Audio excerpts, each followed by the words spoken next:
countryman, countrywoman. What happen for that side, for Fumban side? The two happen for that side, it don't pass people.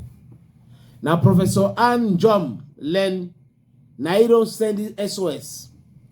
SOS with picture for the pikin. He send me the helabi for see the pikin. He wears some clothes where he did na a sweater, a hair. With the writer for before say mini baby. The writer say mini baby. So that mini baby now, some man don't to a pikin. Some man don't to a pikin for that side for Baigom. That's it happen on the foot. Now about 5 days this way they to a pikin. The story don't enter with today, and then they never see the pikin, so the story must continue. Person way it to a pikin for Baigom, me no say they define that pikin, so take her tomorrow.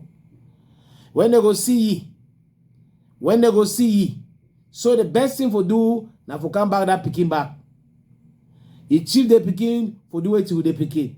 Now for do it where you can't kick that pikin. Now the question that. So for Baigom village, as I talk on an also for that side for Fumbod, in your far from Kutaba, for Noon Division, people they wonder. People they wonder now who tip that pikin, how it happen? What it happen? Na family, na auntie, na sister, na all man. It asks itself plenty question.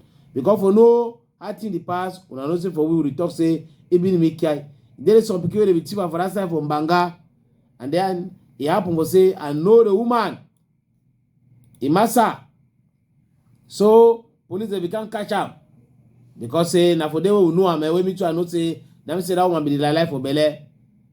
So police they catch that woman they put it from gata. But the thing I say be tief the pikin for hospital on Banga. He am outside for gate. The pikin go fall for down inside back. The pikin die.